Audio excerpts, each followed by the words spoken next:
देखा जाए आप भी तो कहीं न कहीं हक, अधिकार, शिक्षा, स्वास्थ्य, सुरक्षा सब कुछ छीनी जा रही है। क्योंकि अगर ऐसा ही रहा तो शिक्षा इतनी महंगी हो जाएगी कि गरीब को वहाँ पढ़ाना बड़ा मुश्किल हो जाएगा। और आप लोग देख रहे हैं जब से सरकार आई है तो कहीं न कहीं कभी किसान आंदोलन में रहे 13 महीने, कभी ड्राइवर, कभी नेशनल पहलवान, कभी युवा, कभी बेरोजगार, और अलग अलग तोड़ करके हर आदमी तभी से आंदोलन है। इसलिए मेरा इस मंच, बहुसंख्यक के मंच से, सभी संगठनों से, किसान, जवान, पहलवान सभी को मेरा आह्वान है कि अलग अलग लड़ने से लड़ाई कहीं न कहीं छूट जाती है। और यह सरकार घाव पे घाव देती है, जब तक एक घाव पे मरहम पट्टी करते हो तब तक दूसरा घाव तैयार हो जाता है।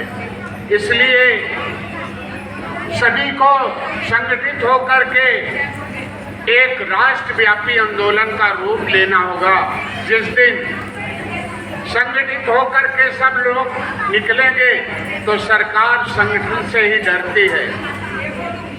और आज देखा जाए, अभी रामलीला ग्राउंड का ये परमिशन था क्योंकि कई बार कॉन्स्टिट्यूशन क्लब में अपना सम्मेलन हो चुका था, लेकिन सरकार जान गई कि इस समय देश के बड़े लोकतंत्र में सत्र चल रहा है और यह आवाज लोकसभा तक जाएगी।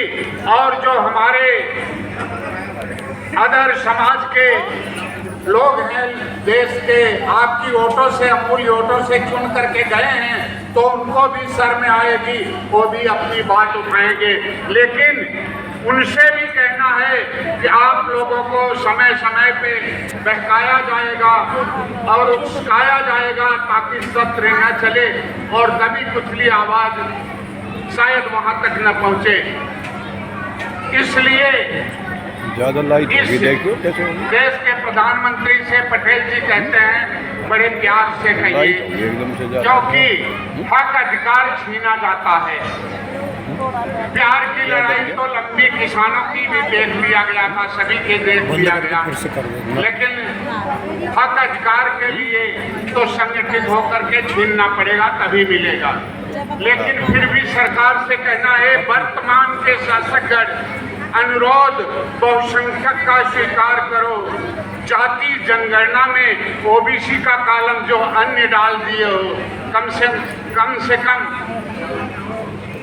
ओबीसी का कॉलम बनाओ ताकि पता चले कि अगड़ा पिछड़ा, बड़ा छोटा, कौन किसका हक खा रहा है।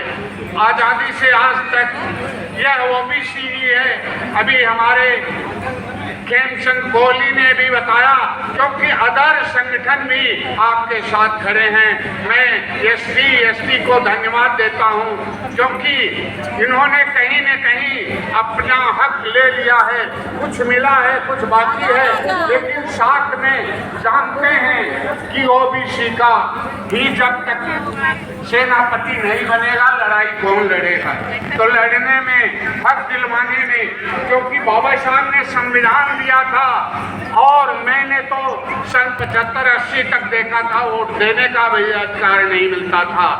बड़ी लड़ाई लड़ने के बाद सामंतवाद और मनोवाद के लोग कहते थे जाओ तुम्हारा वोट पड़ जाएगा, तब तक तो गलत ढंग से अपना यूज करते थे, लेकिन बड़ी लड़ाई लड़ने के बाद तब जाकर के मिला। इसलिए ये जो आज लड़ाई लड़ रहे हो, ये आने वाली पीढ़ियों का भविष्य है। सबको संगठित होना होगा और मैं सभी संगठनों से अनुरोध करूंगा, एक बार इकट्ठा हो जाओ। आज देख रहे हो कि आपस में हिंदू मुस्लिम का जहर बोल दिया जाता है, इससे भी बचो।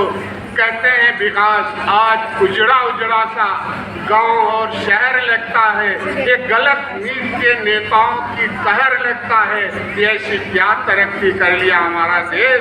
आज हर इंसान को इंसान से डर लगता है, आपस में मिलने बात करने से भी डरते रहते हैं। इसलिए संगठित हो करके ही अपना हक अधिकार लेना होगा। और खास करके जब जाति जनगणना होने लगे तो जो फॉर्म मिलेगा, पहले तो मकान का और नाम लिखा जाएगा, इसके बाद जाति जनगणना में ओबीसी का कॉलम होना बहुत जरूरी है। उसी की लड़ाई लड़ी जा रही है और लड़ाई अगर संगठित होकर के लड़ा गया तो शायद कामयाबी भी। जाति जनगणना की भी WTP पीपल, हम भारत के लोग लगातार इस लड़ाई को कई बार लड़ते तब जाके जाति जनगणना हो रही है।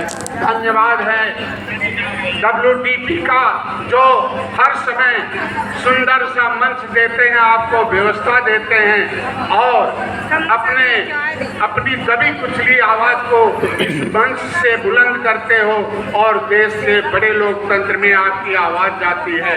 और देश को देखो, 19 तारीख को इसी कॉन्स्टिट्यूशन क्लब में किसानों का महासम्मेलन होने जा रहा था। पंचायत सारी आ रही हैं। तो खेती से बड़ी कोई कंपनी नहीं, अनाज से बड़ा कोई प्रोडक्ट नहीं और किसान से बड़ा कोई राष्ट्रभक्त नहीं है।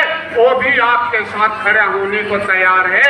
इसलिए सभी से अनुरोध है कि यह बात सुन करके आप लोग यही मत दबा देना, इसको आगे बढ़ाते रहना। सभी का दिल की गहराई से हार्दिक अभिनंदन है, क्योंकि आप भी इस लड़ाई के महामुहिम में हिस्सा बन रहे हो। सभी का धन्यवाद। जय भीम, जय भारत। भारत माता की जय। भारत माता की जय। धन्यवाद।